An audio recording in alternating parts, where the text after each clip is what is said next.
El laboratorio de José Manuel López Nicolás.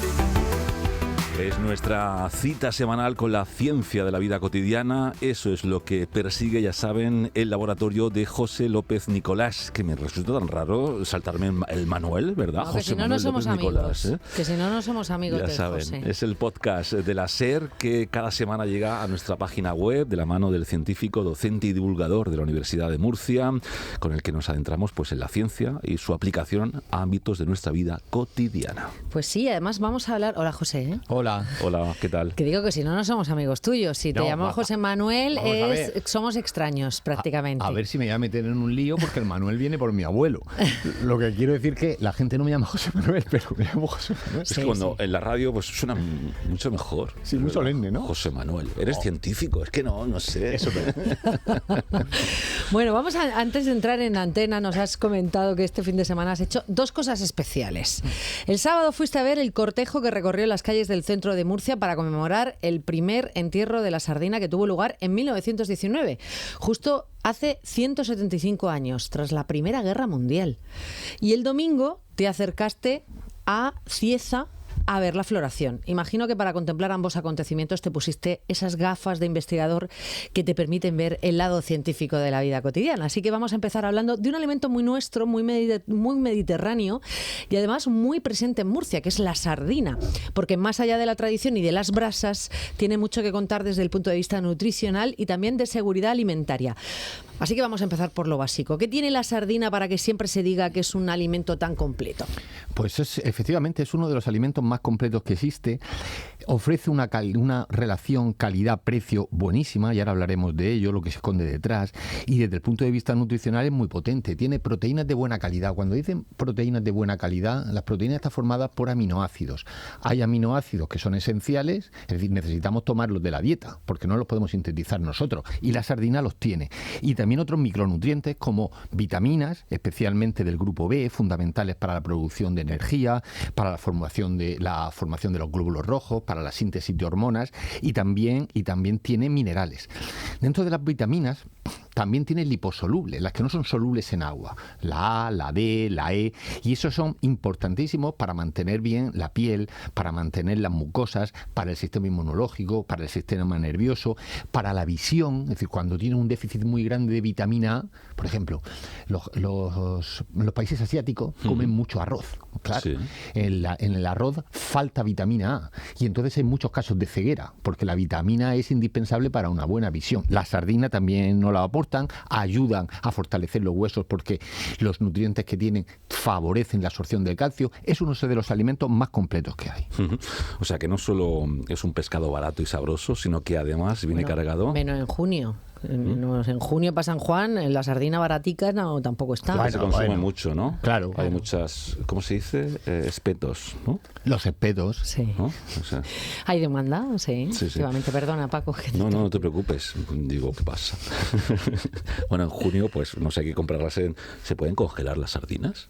Se pueden congelar las sardinas, pero tampoco vamos a ser... No, vamos a escatimar. Exactamente. Eso es bueno. Vamos a recapitular.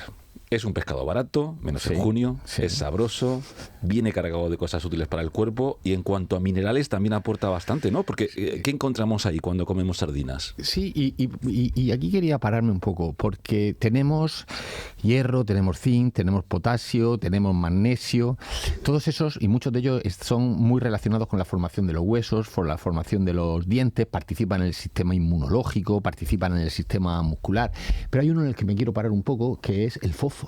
el fósforo de las sardinas. Yo me acuerdo que mi abuela decía, hay que tomar mucha sardina y mucho fósforo, ¿no? Porque es bueno para la cabeza. Pues el fósforo, hemos hablado otras veces, que se encuentra en la sardina, pero también se encuentra en muchos complementos alimenticios. Pero sin embargo, en una sardina tienes el triple de fósforo que puede haber en muchos complementos alimenticios. Por eso he hablado un poquito de esa relación calidad-precio. Es decir, es que estamos hablando que te da unos nutrientes a una cantidad enorme. Pues ¿qué te puede costar una sardina? ¿Te puede costar 40 céntimos, 50 céntimos? Pues te aporta el triple de nutrientes que te puede aportar un complemento que te puede valer 20, 25 pavos. Uh-huh. Y vamos, que es un pescado pequeño, pero que es muy completo, pero si algo... por lo que siempre se habla de los pescados azules y de la sardina en particular, es por los famosos omega 3. ¿Qué papel juegan realmente esos ácidos grasos en la sardina? Para que los omega 3 se encuentran en sardina, también se encuentran evidentemente en otros pescados azules, se encuentran en el salmón, lo tenemos en la trucha, en el atún, en el bonito, en el besugo, en las anchoas, ¿vale? Cuando lo podemos tomar en otros alimentos, los oyentes deben reconocer siempre en las etiquetas, cuando no hablamos de sardina, ¿no?, sino de productos, cuando pone EPA o DHA, rico en EPA, rico DHA, esos son omega 3.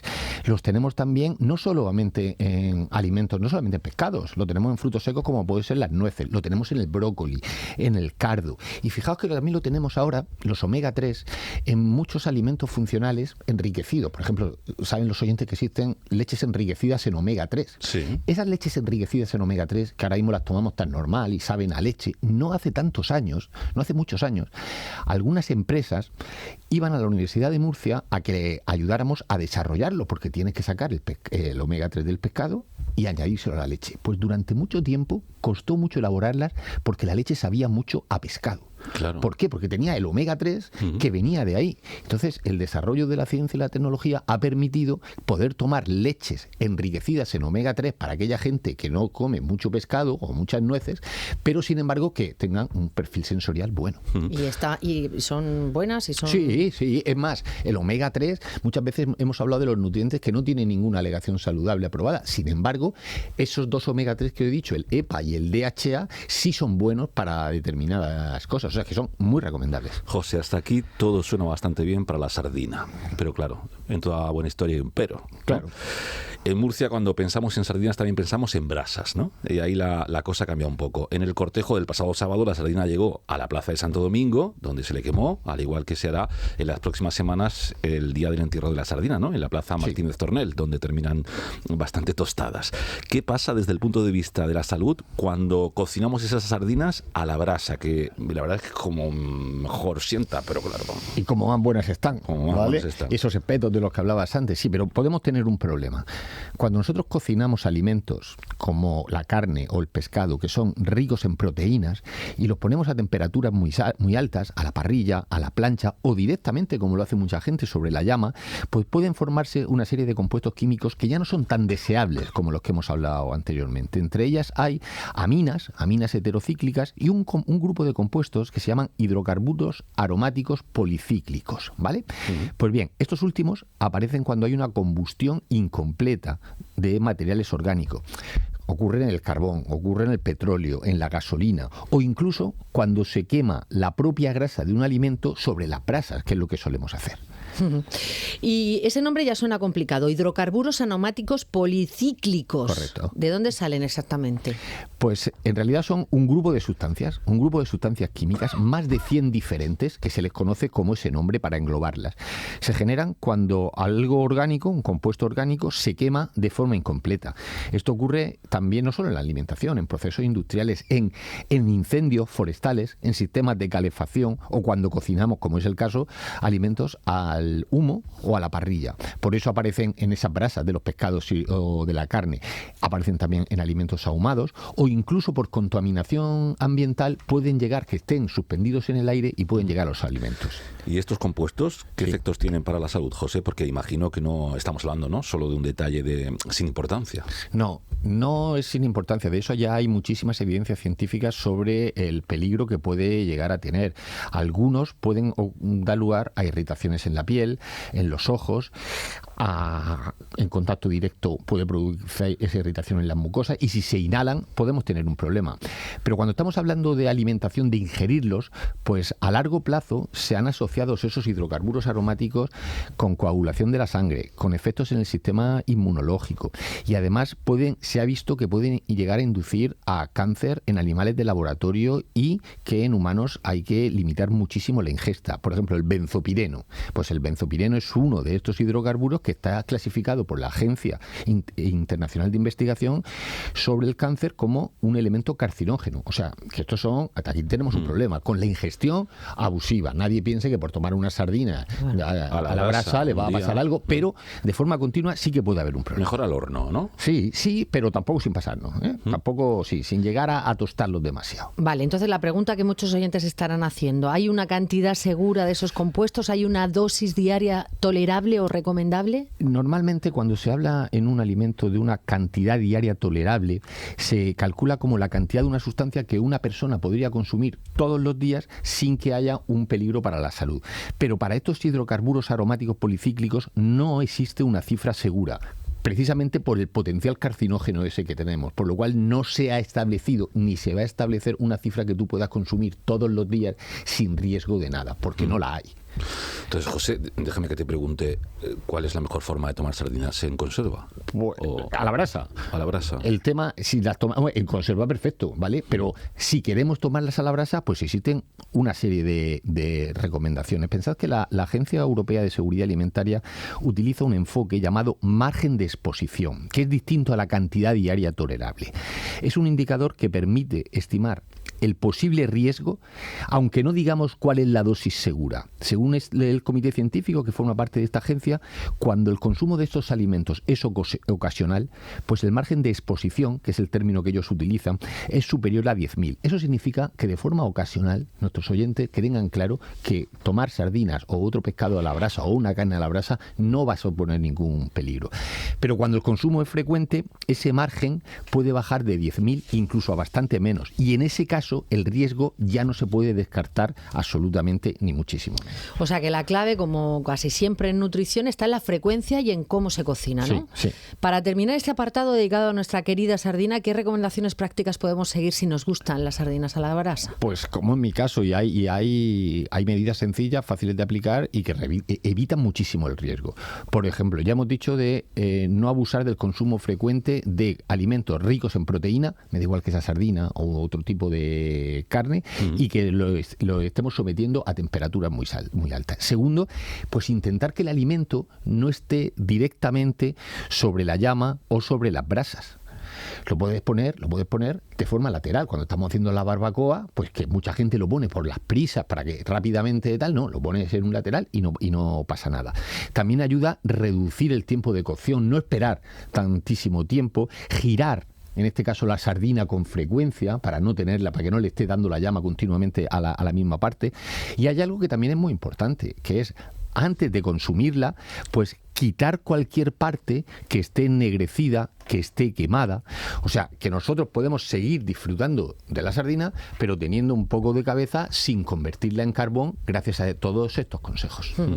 Bueno, pues genial. Vamos a pasar ahora a uno de los espectáculos naturales más impresionantes que tenemos en los diferentes lugares de la región. Hablamos de la floración de mula con el almendro, la floración de la lavanda en Moratalla o la floración del melocotón en Cieza.